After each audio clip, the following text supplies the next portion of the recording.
Rasta umwe mu bahanzi nyarwanda baramubajije ngo uri umurasta ku kinyamakuru cyo mu Rwanda, ntashatse kuvuga izina ariko nandi y'umuntu. Baramubajije ngo uri umurasta, arasubiza ngo rasta se niki? Rasta ni ku mutima, rasta ni urukundo, kandi nimba ari urukundo buri wese akwiye kuba rasta. Everybody should be rasta. Ese rasta bituruka he? Ikitwa Babylon niki? Zion se yo niki? Ndagira ngo nkubwire ko wowe wahisemo kudukurikira ugiye gusobanukirwa neza n'ibijyanye na rasta. Rastafarianism, umubyeyi w'abarasta, Rastafarianism. Tugendeye ku bukoroni muri Afurika, ni ikintu cyasize byinshi mu buzima bw'umugabane. Ibi byatumye abirabura bagerageje inzira zose zishoboka ngo bigobotore inzira y'ubukoroni. Hifashishije uburyo bwose bushoboka, abantu birwanyeho ndetse banisubiza uburenganzira bwabo. Imwe mu nzira zakoreshejwe ni imyemerere iganisha ku idini, Rastafari cyangwa se Rastafarianism. Ibi byagaragaye mu mwaka w'1930 ubwo abirabura batotezwaga cyane, bimwe uburenganzira bungana n'ubw'abandi. Bari kunyura mu bihe by'irondaruhu hagati y'abirabura n'abera. Iki cyari cyo gihe kiboneye ngo abatuye mu duce tw'icyaro ndetse dukennye ngo bayoboke imyemerere mishya.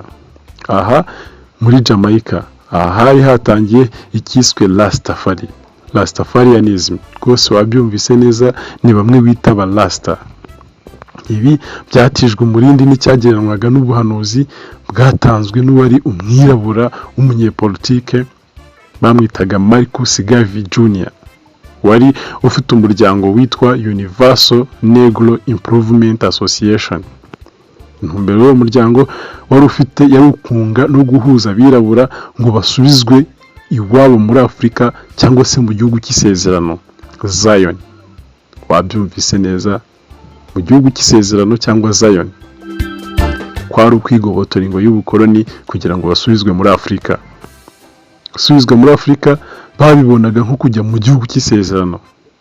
Uzabyumva kenshi abarasta bakoresha ijambo ngo Zion.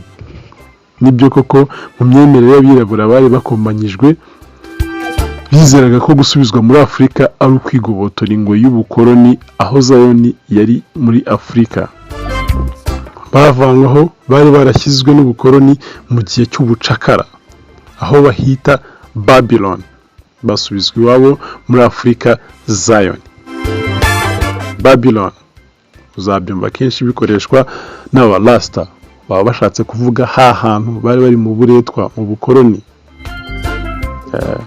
Hanyuma witwa Marcus, ubuhanuzi bwe bwari bukubiye muri aya magambo yo mu Cyongereza agira ati, Look to Africa where a black king shall be crowned. He shall be your redeemer. Ugenekereje mu Kinyarwanda, reba kuri Afurika ubwo umwirabura azimikwa nk'umwami, uwo azaba ari uzabakiza ibyaha.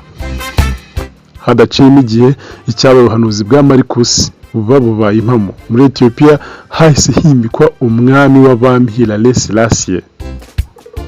Uyu bavuga ko yavutse ku mwamikazi w'Ishiba igihe yari agiye gusura Salomon.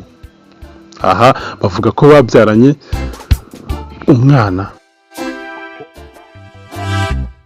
Murabizi neza ko Salomon ari mu bisekuru bya Yezu. Ibi bikerekana ko Hilaire Silassie nawe aturuka mu bisekuru bya Yezu Christo. Ibi bikerekana neza cyane ko Hilaire Silassie nawe yari umwami. Ku mazina asanzwe ya Hilaire Silassie Rastafarianism, ubwo haba havutse imyemerere y'idini ryamenyekanye nka Rastafari, bigaragara ko ryafatiwe ku izina nyaryo rya Hilaire Silassie. Mwabimenye neza ko uyu nawe yaturukaga mu bisekuru bya Yezu Christo mu myemerere y'abarasta. Ubwo hafashwe izina ry'icyubahiro rihabwa ukomeye muri Ethiopia, Ras, hanyuma bongeraho izina rye ryiswe Tafari. Ubwo haboneka Rastafari, imyemerere mishya. Hilaire Silassie wa mbere ni muntu ki? cyangwa se Rastafari ni muntu ki. Uyu yaje gufatwa nka Mesiya w'abarasta, Rastafari. Yizerwaga ko Hilaire Silassie azabarokora kandi ko azabasubiza ku butaka bw'isezerano muri Afurika, Zion. Gusa Hilaire Silassie yaje kwitaba Imana mu mwaka w'1975. Byari nyuma y'uko yari akuweho n'impinduramatwara za Marxist. Gusa byizeraga ko azagaruka ku barasta. Nyuma y'uko habonetse uwaje gufatwa nk'Imana iri mu ishusho ry'umuntu mu myemerere y'abarasta muri icyo gihe, haje kugaragara n'ibikorwa byabo ahagana mu mwaka w'1935. Ibi byakozwe n'umugabo w'icyamamare koko bitaga Leonard P. Howell. Yizerwaga ko uyu ari we watangije ishami rya mbere ry'abarasta muri Jamaica, ndetse akaniho nawe mu rasta wa mbere. Ubwo yaje gushyira hamwe umuryango w'abayoboke bagera ku 5,000 ahitwa Pinnacle cyangwa St. Catherine muri Jamaica. Ubutumwa bwa Leonard bwagarukaga cyane ku butagatifu bwa Hilaire Silassie, ndetse n'uburyo abirabura bagiye kugira ububasha bwo kuba hejuru y'abera cyangwa se abazungu. Nk'uko ariko byari bikwiye kuba, uko iminsi yahitaga n'uko umuryango wakuraga, ndetse n'ubutumwa busakara imihanda yose ku isi. Umuryango wari ufite izina rihambaye muri Rastafari ndetse no ku isi muri rusange kugeza ubu, kubera umuziki yaririmbye mu njyana izwi cyane ya reggae. Mwamwumvise neza cyane cyase mwamumenye, uyu nta wundi ni Bob Marley. Umuziki we waje kuba mu buryo bwo gusakaza inyigisho za Rastafari ku isi yose, dore ko abirabura bari bamaze kuba benshi mu bice bitandukanye by'isi. Aha hari mu myaka y'1960 n'1970, ubwo umuziki w'icyamamare Bob Marley wasakaraga cyane ku isi, werekana imyemerere cyangwa imyumvire y'abarasta. Uretse kandi umuziki wanyuze muri iyi njyana ya reggae, mu ijwi ry'amarire abantu bagendaga bamenyera abarasta ku buryo umusatsi wabo wabaga umeze. Abenshi bari bafite dreadlock cyangwa se amadiredi.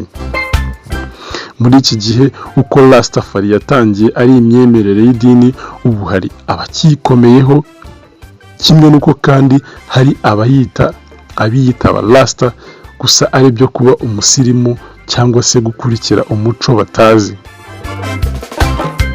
Naho waturutse, ngayo nguko uko abarasta bavutse cyangwa se babayeho. Akunze kumva rero turabashimiye. Dushimira kandi subscribe, like, comment, share. Dushimira udahwema kudukurikira mu nzira zose zishoboka, mu buryo bwose bushoboka,